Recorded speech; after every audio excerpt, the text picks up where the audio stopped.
Hotel 1 to all heart call signs. They are Britain's toughest medics. CPR in progress. Stand clear. Checking now. We will be the people that are going in the direction of where something went bang when other people are going in the opposite direction. He is armed at the moment with a knife. The NHS's hazardous area response teams, HART for short, are trained to tackle the most critical cases in the most dangerous places. I'm going to try and tunnel the way through to you. Everywhere collapsed around me. No worries, mate. Could be someone in water, at height, underground, overcome by gas. Whatever it is, our team are there to access them and treat them in those environments. Created after the 7/7 London bombings, they're in the front line when terrorists strike. We're here for the big day when everybody's nightmares come true. It's been confirmed that it is a nail bomb. Specialists selected. Have you seen how high up it is? It's fallen from around 20 foot. Highly trained. She's currently trapped in the car by her legs. There's massive intrusion into his cab. Never filmed before. Shotgun injuries to his leg. Oh, I'm not for blasphemy. These are some of the world's most elite paramedics. We have got specialist kit, we have got specialist vehicles. People coming in from other agencies and I think it's like a scene out of Thunderbirds. Oh, yeah. OK, we need him on a board in a minute, out of a collar. Everyday heroes risking their lives to save others. This is going to be a major incident.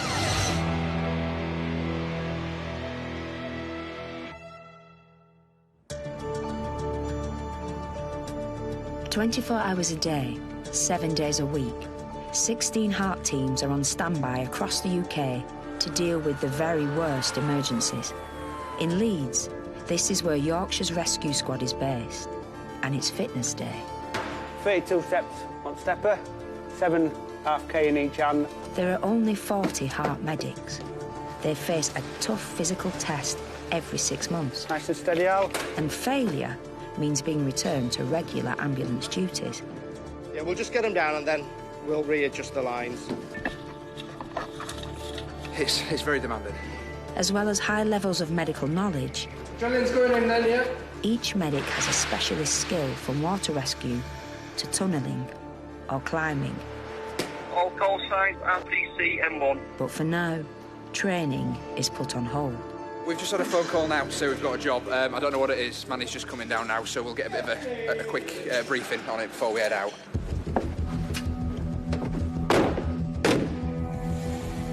On the M1 in West Yorkshire, there's been a serious accident. Hotel 1, go ahead. This lorry appears to be a tanker. Ooh. And the police are now telling us that the tanker is corrosive, over. That's all received. Is there any leak from the tanker that they're aware of, over? The whole of Papa team is responding.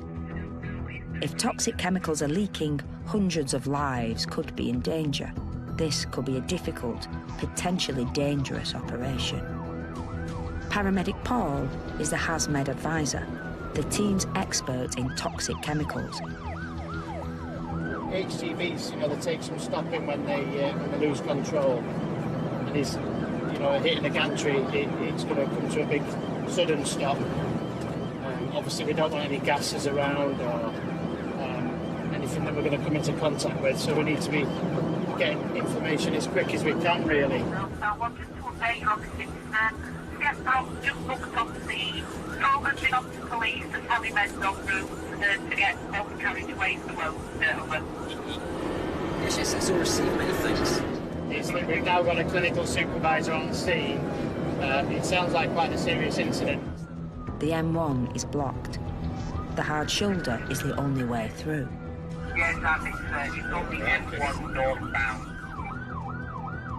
The tanker has hit a gantry.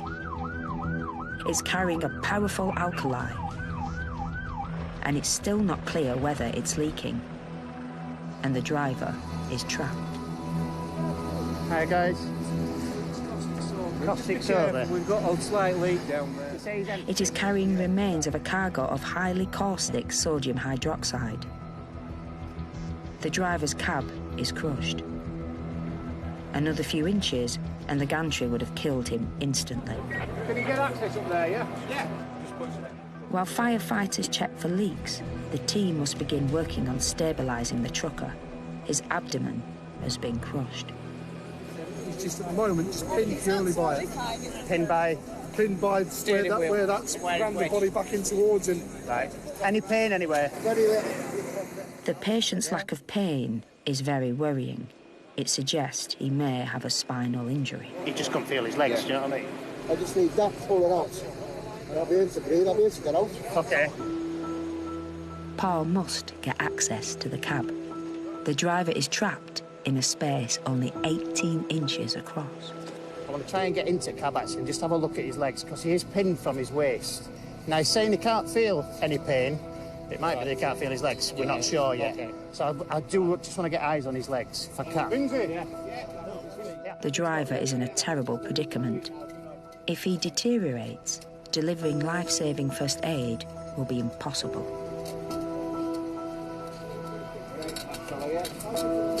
Yeah, we got it. Right, yeah. It's Paul again, mate. I'm above you at this point, mate. Can you, with your left hand, just feel down your leg for me, your left leg. Right, will that move? That should lift up and I'll get to my leg. Right. Can you move your feet? Very little. It's pinned front steering wheel on his pelvis. So I think it's a lot of mechanical. So they're going to have to possibly roll the dashboard and stuff like that. His steering wheel's really, really badly compressed on him. TXA, maybe have a bag of fluid ready just in case when we release him if he goes, you know what I mean? In case the driver is bleeding internally, he's been given the clotting drug TXA. If he does have undiagnosed injuries, his life could be at stake. Right, mate. Gonna put a strap round me, and there's a nice gap at the side of his seat, so I'm gonna go in there feet first and just see what I can see down there. Limited view from where I am, so I think I'm gonna have to get in. Do you know what I mean? And just see if I can shift a bit of gear.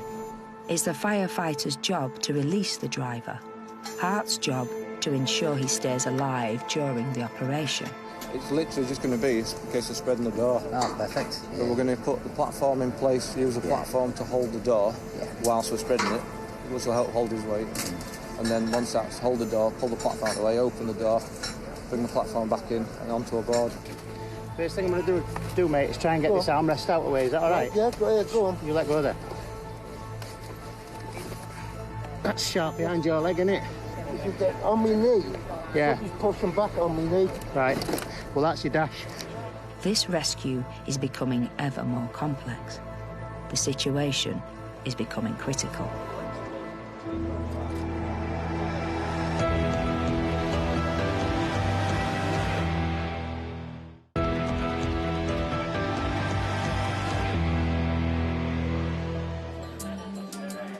Ambulance service, is the patient breathing? Every year, Yorkshire's 999 control centre receives more than 300,000 calls to life-threatening emergencies. Ingested cannabis last night and now vomiting. Only a handful are so serious they're relayed to the region's bronze commander. He looks like he's losing consciousness and in and out of consciousness.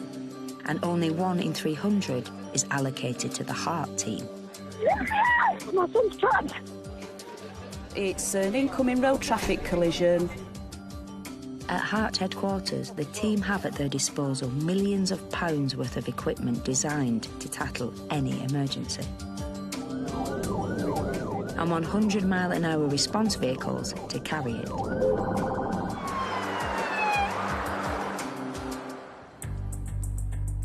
It can be quite a dangerous job. We're not scared of taking risks, though, if it's to find a patient and treat them. Hotel 1 to all call signs, industrial fire in Kilnhurst. In South Yorkshire, a waste recycling plant is on fire. Hundreds of people living next to the plant are in danger. Obviously, I don't want to get too close.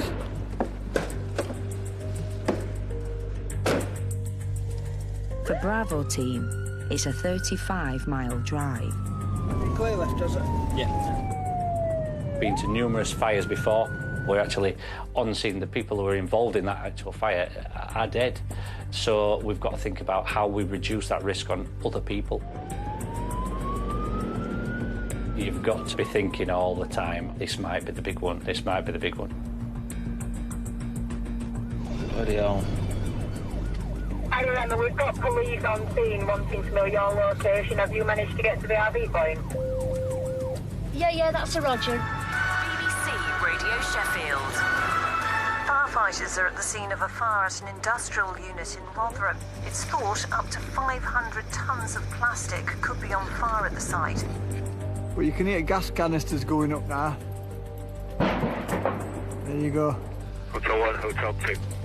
We're just getting some masks out. Workers at the plant ran for their lives, and one has burns. You guys able to look at this guy with burnt face? Yeah, we'll have a look at him. Yeah, Tim. Hello, mate. All right, how's it going? I'm Tim. What's your name, my friend? If the man inhaled hot gases from the fire, his life could be in danger. Right, what language do you speak? Know how he's got burnt. Slovakia. Slovakia. So what's happened, my friend? He stayed behind a machine. Okay. He's coming out. Red-hot aerosol canisters are raining from the sky. The temperature at the core of the fire has reached 500 degrees Celsius. How's your vision? No. Vision okay? You can see okay? Yeah, and breathing? He's going in this ambulance. The worker is lucky to be alive. Tim wants him out of the danger zone and into hospital as soon as possible. Potentially you've got initial effects depending on what's in it, that people could die, but also there might be longer lasting effects. They might come down with other diseases that need treating for years and years to come. Hundreds of residents are in danger from the toxic smoke plume. My big issue is obviously public safety, because substances that are involved in fire. 500 tonnes of plastic, huge skips full of aerosols. They've been pretty much popping off constantly now for about 25-30 minutes. Yeah. It's a bit like popcorn. If we can start putting in place a bit of a door knock, stay inside. Have these all been evacuated now? Negative. Many of the people who live on the estate are elderly or vulnerable. If this wind direction changes and it starts heading northwest, we might have an issue then. The team must make sure all are evacuated to safety. And that means braving the smoke until everyone is accounted for.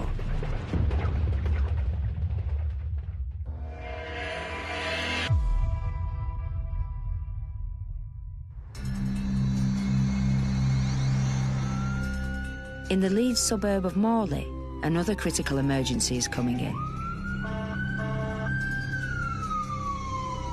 Alpha Team is being led today by Simon Rochelle, Roshers for short. And some drivers aren't helping him. A man was working under his car when a jack collapsed. He's trapped.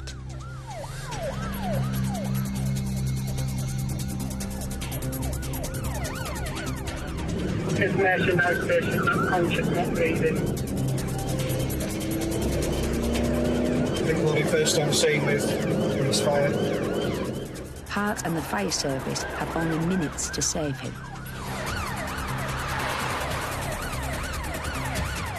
Unfortunately, it's not that uncommon, although it sounds like it should be. We've been to one before, unfortunately. Proved to be fatal, that job. 10:21 on scene, fire service in attendance. Mark Kellett is being crushed by his Volkswagen. He's barely breathing. He's breathing. Okay. Can I just get in just a quick assessment? Yeah. I won't get in your way. We'll carry on working, I'll work around you. Fire are trying to rig airbags to lift the car. It weighs more than a ton. Ryan, get as many in as what you can. His breathing's not good. It's not good, his breathing. Let's get it on. Yeah. Get some bodies ready to drag him out. Drag him out? Yeah. Someone's to get him high enough, let's just get him out. Ready? Hold it. Okay. Keep going. Oh, no.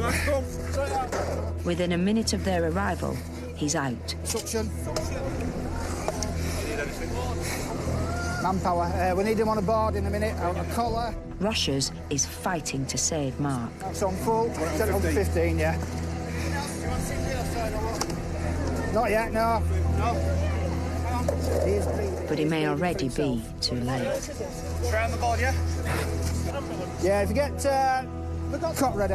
We'll get Stu Frost. Yeah. His brain has been starved of oxygen since the jack collapsed.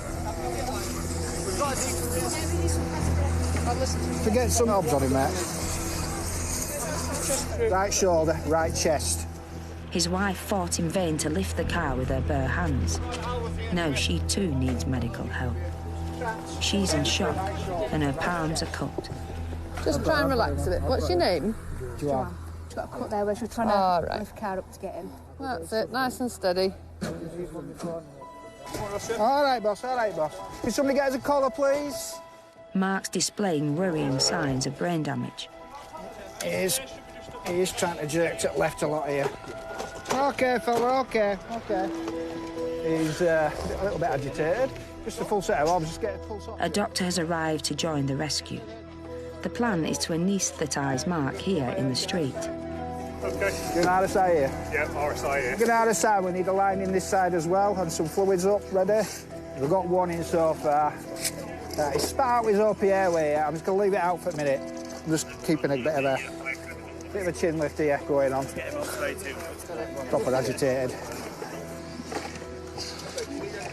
All right, fella.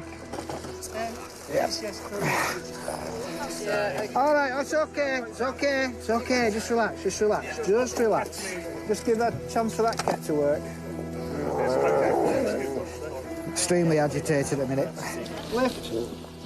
You can feel pressure on it sometimes, and it affects different people in different ways. Everybody is looking at you, especially if it's quite a large scene with a lot of people around, a lot of the public around, and you've just got to take control and command of this situation and just get on with it. OK, thank you. Yeah, connecting everything up now. We need full monitoring on. And if we can open the drip up now. Okay, Mark is being sedated, then paralysed by drugs. Thank you. Just waiting for the paralysis agent to work. When that's fully worked, we'll pop the tube in. He's now deeply unconscious. OK, I think we're good for a look. There's the arm on the side. Yeah, OK, we've got view of the epiglottis, view of the cause, take the bougie. A tube is being carefully slid down his windpipe. Feel the clicks. Tube on, please. OK, I've got tube, you've got bougie, through the cord. It will allow his rescuers to take over his breathing so his brain can rest. Roger, OK. We'll connect up and confirm CO2. Cuff up when you're ready. Yeah, I've got tube misting, seen it go through the cords, and we've got CO2. Yeah, happy. OK, no worries. I'll get out of the way now. Nice one, cheers, mate. Rushers knows that if Mark lives, he may owe his survival to the speed of the fire service extrication team. Nice work, that. Well done. Cheers, Thanks. mate, thank you. Quick, straight out. He had airway compromise. I could hear it as well. It made it look like he'd had a stroke. Yeah, it sounded like a gargling. It's proper, so we've decided, but yeah, he needed to be out fast. We have a good working relationship with the fire service in Yorkshire, but you just got to make a snap decision sometimes, and the fire service will usually be led when it's a patient in a critical condition. Mark is being driven to hospital. His wife will join him there. Her husband's survival is in real doubt.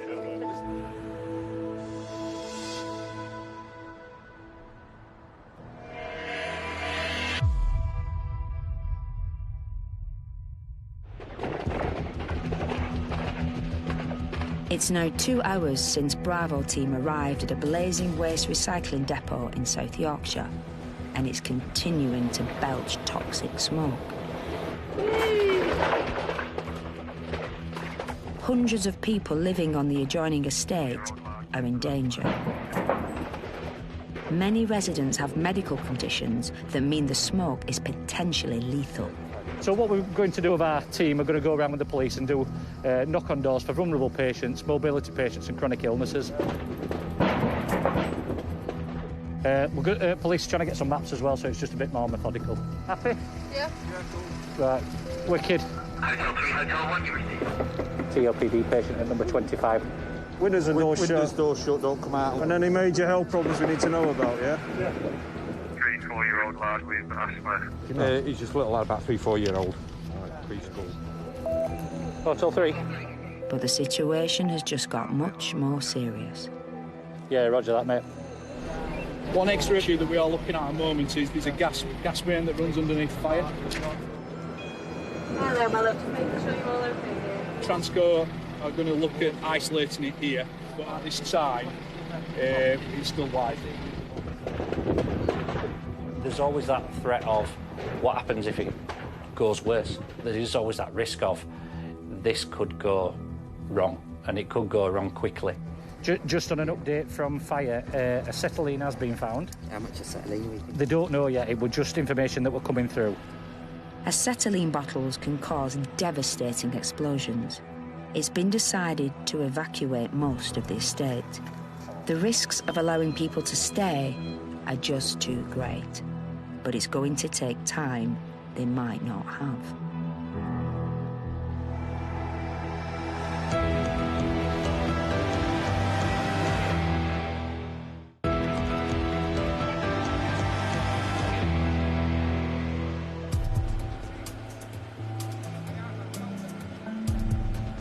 On the M1 motorway, firefighters and the Heart team are locked in a desperate struggle to free a trapped truck driver. Can I get some slack and then I'm going to try and get in a bit more? Yeah, a bit more slack on this. So it's between your legs, is it? Yeah, that's on. I can't see it going back for a minute. We'll give it a try.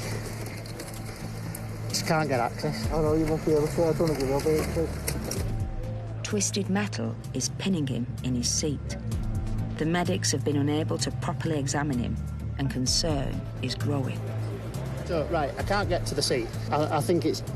Pop the door. Pop the door and see how we go from that. When he's finally released, it's possible they'll find he has suffered internal injuries, but all the signs are pointing to a lucky escape. Are you ready? The popping I'm door, happy if you lot are, yeah? Yeah.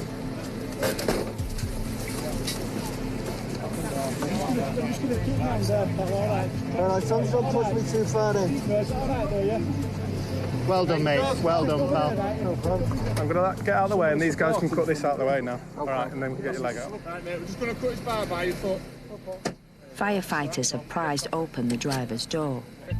The next few minutes will be critical. What's that line?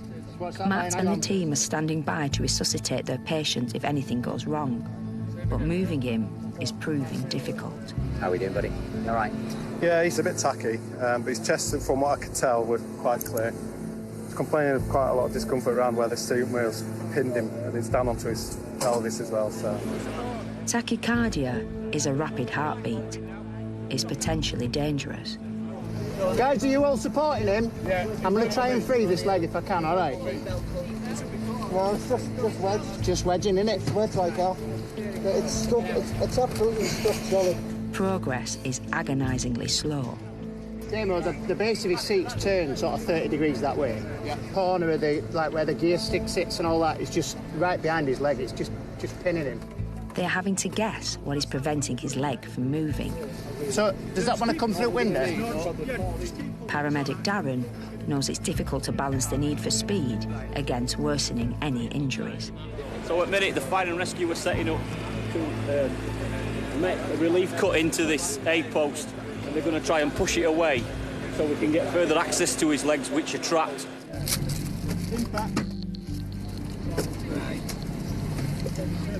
Right, bottom of the A-post now, guys.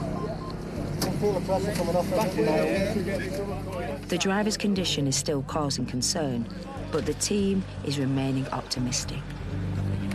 A scrum of firefighters is supporting his weight. If the cab structure is cut too quickly, sharp metal could sever blood vessels in his leg. Guys, if you can chase the A-post as we pull with the turf, yeah? OK? Yeah. They're using a hand winch to slowly prise it apart. That leg's coming in it. Coming out now. How are you feeling? All right? Yeah. Couple more pulls and it'll come. Keep going. Yeah, we're out. We're good. At last, there's movement. The driver's free. Looks quite intact. He's got a big indentation on it, but the bone's intact. He has got a bleed on the back of his leg, just behind his thigh. He's opened up a little bit, so let's get him out and let's just get on top of that, yeah? As soon as fire have finished their work, Hart can examine him fully for the first time. Got it. Any pain now? No, not there. Big breath. Can't take too deep a breath. Yeah, no, because I've had to steer wheel. Be careful on this left side as you press. And again. Using expert judgment to assess his injuries, they are optimistic he's had a miraculous escape.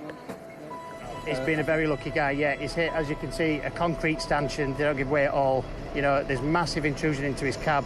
Fortunately, he didn't have a passenger because the passenger compartment is absolutely flat. How you doing, mate? It's Paul. All right, Paul. How you doing? How are you feeling? Not too bad. Feel a bit better now that pressure's off my left leg. Yeah, good stuff. But until he's undergone tests in hospital in Leeds, no one will be celebrating. It's just so deformed in there. You can see the shape of the steering wheel. And all the intrusion into the cab area just gives you an indication of what sort of impact happened here. You know, it would have been high speed and quite a nasty bang. The team will return to base and await news from the hospital trauma centre.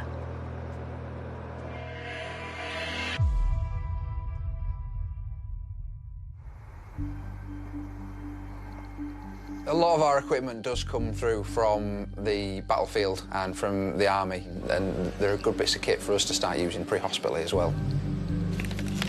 The team is equipped with a device developed with the help of the SAS during the Gulf War. The Easy IO is a drill which allows medics to pump drugs directly into the patient's bone marrow. We get some fluid in this 20mm syringe, we put that onto the needle once it's inside the bone, we draw back to make sure that we're in the right position, and then we have to push hard, putting 20mm of saline into it to make a cavity, so the fluid or drugs that we need to put this route will be able to start working on the patient. Hotel 1 to 1013 and 1021, got a detail. Hotel 1 to all Hart call signs. Postcode is as follows: Whiskey Foxtrot 12.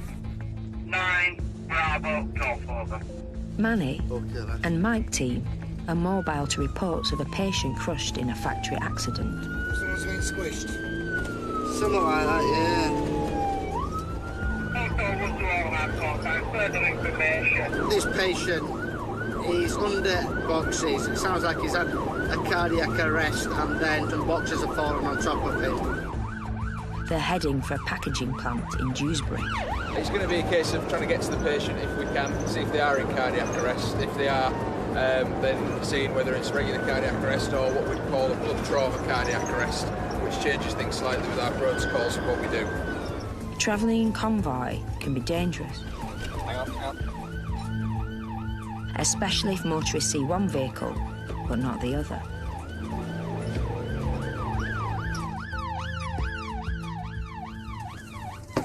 We've got enough kit.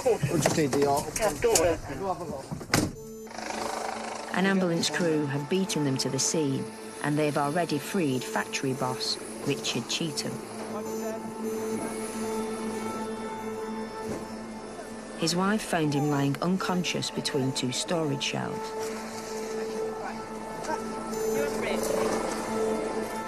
Now the fight is on to save his life. Yeah, I've got it. Okay, just pause a second for the pillow. Right, let's say systole. Richard's in cardiac arrest. Might be the medical test. As CPR is delivered, they are trying to pump adrenaline into his bloodstream. I'm struggling to get a line in. Whenever monitor went on, And electrode. They're going to use the Easy IO.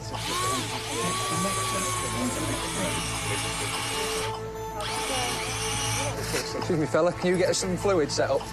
Thank you. Have we got a BM monitor there, Manny? BM monitor. Adrenaline is going in. Fluid's just coming up. Adrenaline's in. And an ambulance doctor has arrived to supervise Richard's resuscitation. Thank you. Who's going to go next for CPR? We'll just start doing every 2 minutes. I can take over from here now this is in. Richard's brain is being bombarded by chemical messages to restore his heartbeat. but the patient isn't responding.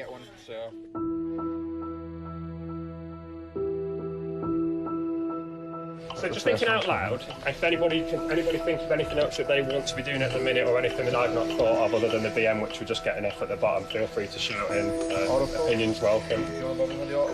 I think we'll just wait to see if we can get an output first. Okay, so let's have a quick rhythm check. Okay, stop CPR, rhythm check. So call it asystole, carry on CPR, and adrenaline in, please. It's a losing battle. Right, adrenaline's in. 3.7. Okay. From my point of view, Hawking was at 33. It could have been down a lot longer than that. We're over 20 minutes. 30 minutes before that. In my opinion, I don't think there's much more we can do.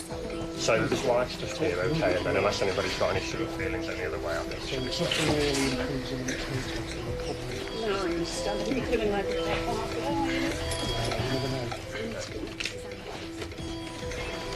right, does anybody in the team have anything else they want to do? If not, I think we've done the very best we can. Thank you. I just need to stop. It's fine, okay, we'll stop guys. Thank you.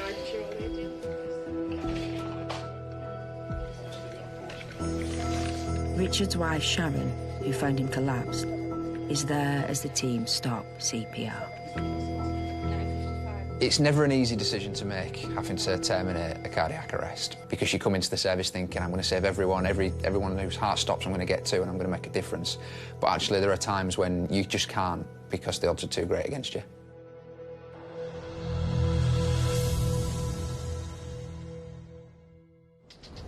The weather, and it's a hot one across Yorkshire. Temperatures will reach 30 Celsius this afternoon. That's 86 degrees Fahrenheit. It's high summer in Leeds, and Papa team are mobile.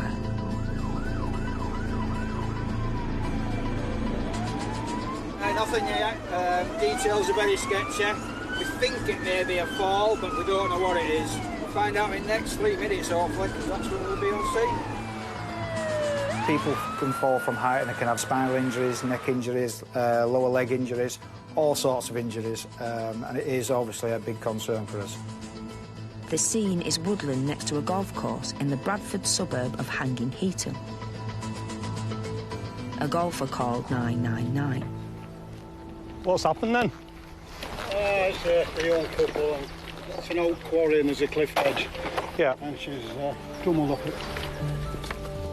It's clear this could be a very serious case. The cliff is 40 foot high. If we'd had it, we'd at that hole in the golf course above where we're teeing off. Yeah. Is there an easier way to get in and out? No.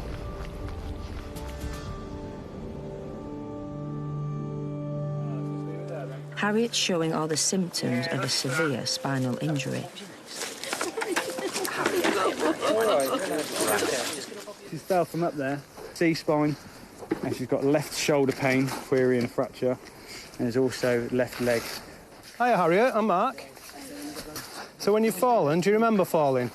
I remember hitting my back. On the way down? Yeah. Harriet's lucky she was found. It's just a normal Monday game of golf with the lads. We were by the fourth tee and we heard a young lady cry for help. Came to investigate and we found her that she'd fallen off quite a ledge and hurt herself. So essentially we just called 999. Just tell me if it hurts anywhere. It is that side. That side there? Where I'm pressing? Yeah. All right. But you're all right here? Yeah. What about around the back? Oh. I'm not touching hard. She's in agony. Matt is asking for pain-killing drugs. Yeah, can one of you just bring morphine and ketamine? Be much appreciated. Right, my dad, just going to bob you a little bit of oxygen on you. There we go. You just carry on breathing away as you are doing normally. Sorry, my dad. So what were you doing at the time? Sorry, I know you've probably been asked this already, but... Getting a suntan. Getting a suntan? What, and you've just... What are you thinking so far, then? She's chest and... Yeah, possibly collarbone, shoulder, and then she's complaining quite a lot of pain under the back of here, and sort of here as well. What there? Right in the middle centre on her spine. So she's going to need immobilising. That's lovely. And again? Getting her back to an ambulance is going to need manpower. You've got the helmet on your right. You're going up the hill into the trees. And one wrong move could leave their patient paralysed.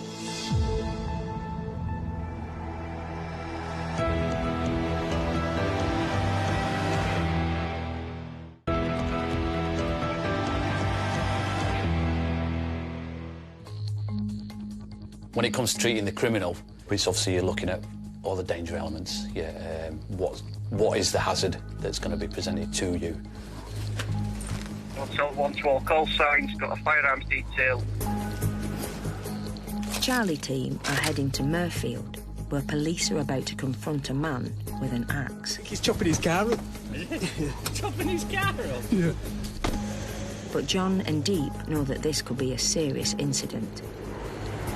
It's unfolding in a busy town centre, and police fear there could be casualties. Get tasered before he knows it. Martin and Alex are also heading to the scene. They're heading for an initial rendezvous point at the edge of the police cordon. Whiskey Foxtrot 175 Alpha Alpha. Yeah, roger that. We're still in talks with them in regards to moving a bit closer from a heart point of view. So we'll go for their initial. There will be some concern what parties have been injured with reference to any sort of weapons, etc. Yes, there is a danger to yourself, but because of obviously being in the heart team, we do wear personal protective equipment, which does minimise the hazard that we may be presented with. Police are now engaged on the scene and they have deployed firearms to the incident event. Yeah, roger that. Ambulance already there. The scene of the incident is a construction site. Armed police have handcuffed a man. His pickaxe is no longer a danger. It's this chap here. It's the one with him. So, just a few... Tradesman Brad has a serious facial wound. His cheekbone looks broken, and there could be other injuries.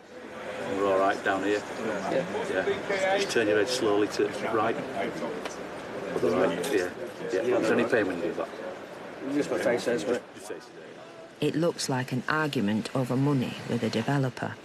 It's clear there's been a bit of a dispute between the chap who's been apprehended and a guy in a car, and he's ended up attacking the car. And whether or not he's got an eye injuries, the guy who's attacked the car, he's not really saying how he sustained that. I don't know how I managed to fall over and that pick landed in his bonnet. The most unlucky builder. Loved it. All appearing with guns and everything. I thought, yeah, if I were doing the bad thing, at least you could have shot me dead. That would have been ace. This is a patient. I know that he may have done something, whatever it is, but he's just as important to the police in a fit state than in a bad state. So we have to do what we have to do and treat him as a patient. The driver of the Range Rover is being examined by paramedics in an ambulance, but Brad is also going to need further medical attention. Yeah, he's got a couple of things going on. Obviously, he's got the visible injury to his face. Also, his heart rate was quite high, and in the time that we were with him, it was taking time for it to go down. So, really, there's a couple of things that need to be checked out at hospital. He'll be taken to A&E in Dewsbury for further tests. The details of what actually happened here today will be established when the police get the chance to talk to the two casualties.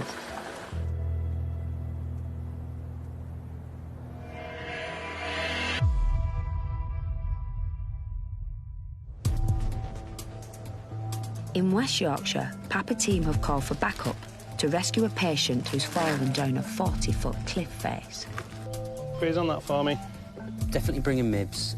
Going to be potentially a long carry out. Feels quite restricted, this Harriet, all right, but it's not supposed to be comfortable. It's just to keep your head nice and still, all right?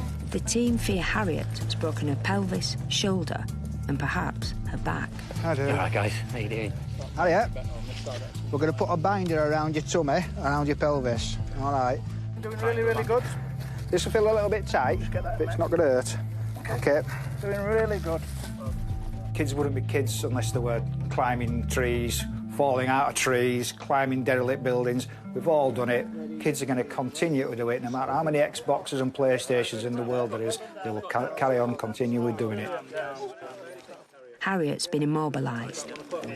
OK, guys, so my command will be ready, steady and lift. OK? Ready, steady and lift. There we go. All right? Happy with that? Mountain Rescue have turned up to help carry her. She's being handled with extreme care. There's a danger her back injury could lead to paralysis. From her injuries now that we're looking at, see her shoulder was deformed to the point that it was dropping, so I'm not sure if that's possibly a shoulder sort of head humerus or a clavicle, a fractured clavicle or something like that. She's also complaining of pain in her pelvis and around the back of her femur, and also in her lower back. So there's all potentially, large, significant injuries that could, if they are there, potentially sort of life-changing. Papa team can now relax. Harriet is on her way to Leeds General Infirmary's trauma unit.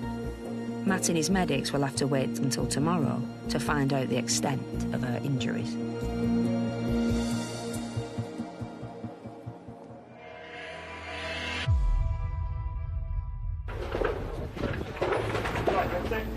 Four hours after a major fire broke out in South Yorkshire, people living around a blazing recycling plant are fleeing their homes as firefighters struggle to cool acetylene gas bottles in danger of exploding. But the Heart team must remain in the danger zone. Do you want us to carry a bag for you? Hello there. You've got your tip and everything. What you need? Downstairs. And you've got all your insulin and your tablets and... So I've got it. Allow me. You can smell it in the house, can't you? Yes. It's a big decision to make. For me, I try and treat everybody as I want my own family to be treated. So you do see the family groups, you do see the people with pets as well. And again, having a family and that, you do want to protect them as best you can. Anything else I've forgotten? Do you want your slippers? No, forget it. Put your slippers.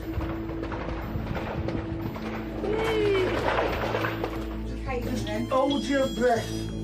Not for too long. Not for too long, no. The emergency services are now confident all the local residents have been taken to safety. They put a 0 on the drive to mean that no one was in when they knocked, and an X to mean that someone was in and they've made contact with the residents. And the fire brigade are beginning to win the battle to put out the fire. The gas mains have been shut off and the acetylene bottles are now almost at safe temperature. But it's been a close call. It was quite risky at that beginning with the actual explosions of the canisters and the ball bearings and stuff. So it had to be just being here to provide that support to fire who are in the hot zone, because they can be dangerous missiles when they're coming towards you. Tomorrow, the investigation into the fire will begin. For the Heart team, it's time to return to base and head home to their families after another day in the danger zone. I think my close family know that I'm in a risky part of the ambulance service. I don't tend to go out my way to sort of explain everything to them. I wouldn't want to frighten them anymore, and I wouldn't want to place any sort of worry on them. We have a job to do, we just have to get on and do it.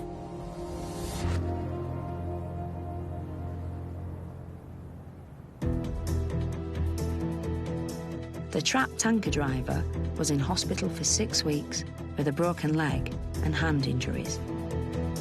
DIY mechanic Mark spent several days in an induced coma after suffering a fractured sternum and a collapsed lung, but is now making a good recovery. Sharon, whose husband Richard collapsed at work, has thanked the Heart team for the speed of their response. Richard died from a blood clot on the lung.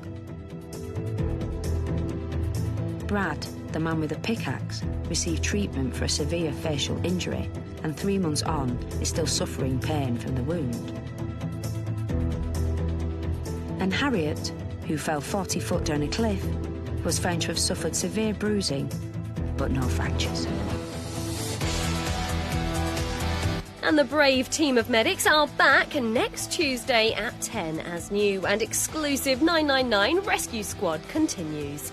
On the way next, though, we're off to Walford for BBC One's EastEnders.